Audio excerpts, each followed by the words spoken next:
I'm just going to put this number two. I can't get all of it on a tape. I try to give background and I run out of space.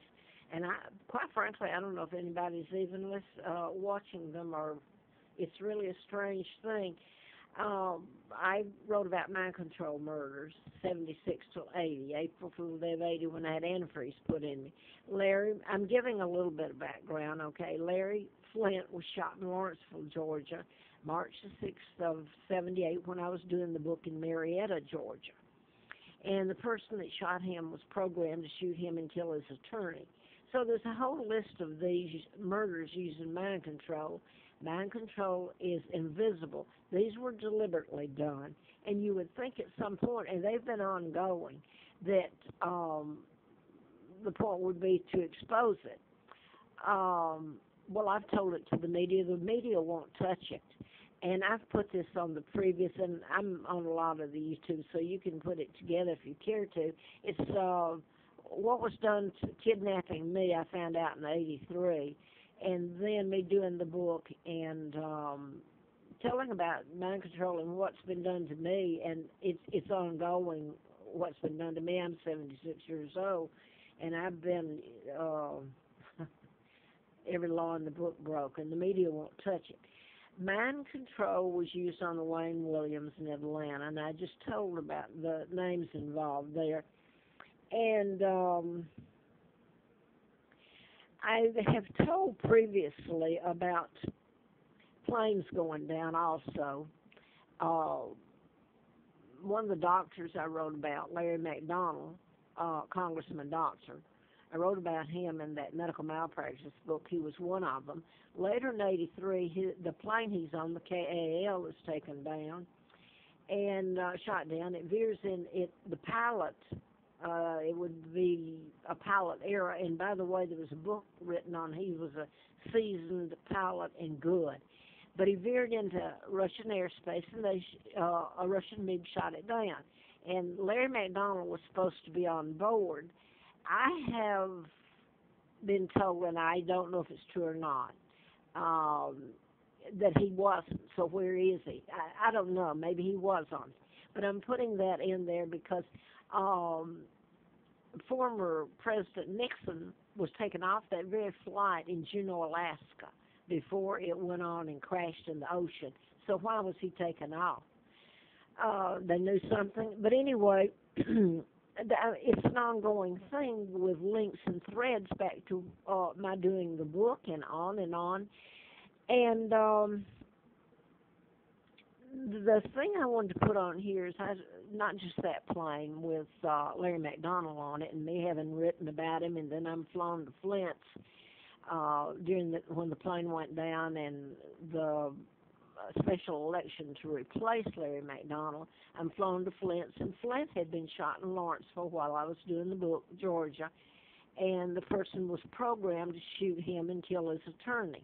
So it's the mind control and the people and the ongoing kind of hell or saga that's involved in it, that you can't make it up, and yet nobody will touch it except you open your... If freedom of speech is gone, you even mention the word mind control, and people look at you and they want you out.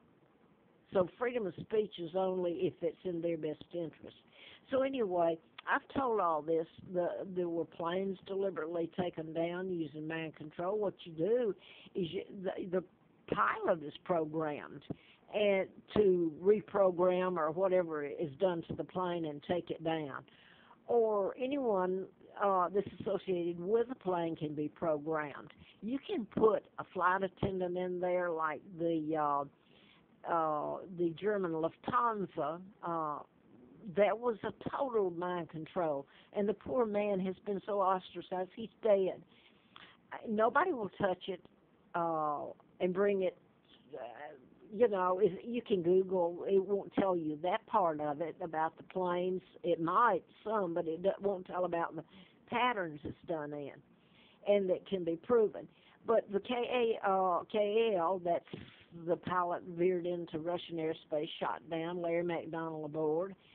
Now then, there's a list of those. The planes have just gone into oblivion because the pilot was programmed.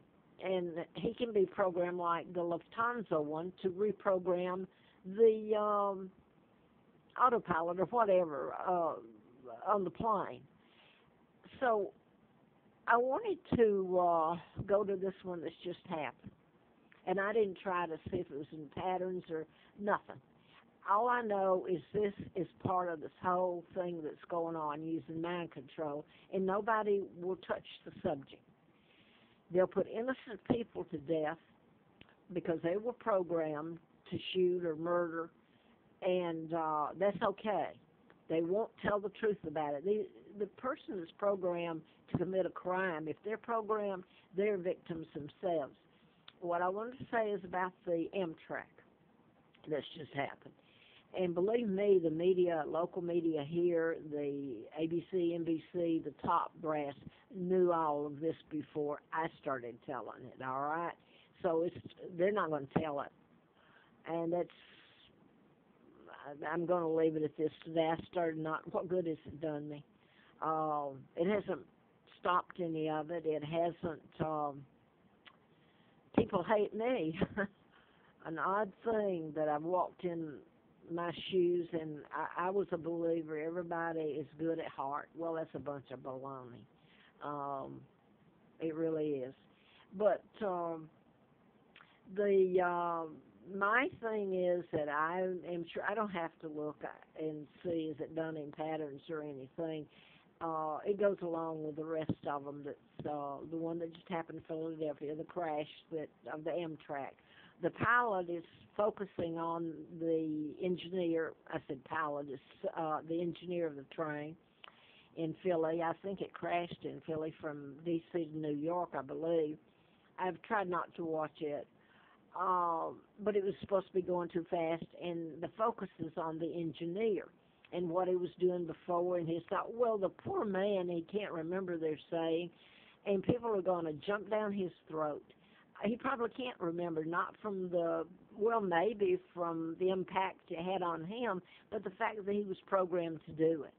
And therefore, he doesn't even know. He's just a vessel like a gun is. Gun doesn't automatically shoot someone, so they program. And the person pays for the crime like this guy will be. I don't know if they would charge him, but all these people are dead. And nobody wants to touch the subject. In fact, Edward Snowden touched the tip of the iceberg on what's really going on. Look what happened to him. And I hope and pray before I die that I get to see what's been done to me in plain sight, ongoing, that people willingly and wantingly just wanted me to shut up. And somehow it wouldn't affect them. Unless it's all told when their child was one of them that was programmed, and like the Aurora, Colorado, and James Holmes, and I can give you a list of them. And I'm going to say one thing here before I finish this video, if it'll go, and I don't think it will. I had to camp out because I've been run from one place to the other. It was up at Cornelius a long time ago, years ago. And just to get some fresh air, because I'm allergic to chemicals. I have an immune disorder, and when I'm around toxic fumes, it causes my immune system to attack itself. I was up there minding my own business, not bothering a soul. I haven't committed a crime. They've been committed against me. Well, the fumes start coming in around to where I can't take it, and I'm so sick. There's a bunch of Boy Scouts that's come in there over the weekend. It's still kind of cold, which was odd. The scout leaders, there was two of them, came around, and I said, what kind of fumes are you using out there? And he told me, he said it was from the Cave Spring area here. He said, I was told to come here and do this, because that's what's happened. They've run me with chemicals, and then you try to tell it, the whole scenario, and people won't listen to you. They know it here, and they're afraid of it. And so to hell with me. But he said to me, they told me to come up here and do it. He said, I don't want my scouts dead or charged like the Columbine children, because he knew that they were programmed. Also, they're part of it. The Waco, the Timothy McVey even told everybody he had a chip put up him by the U.S. Army, so he was programmed. He was put to death. So where have all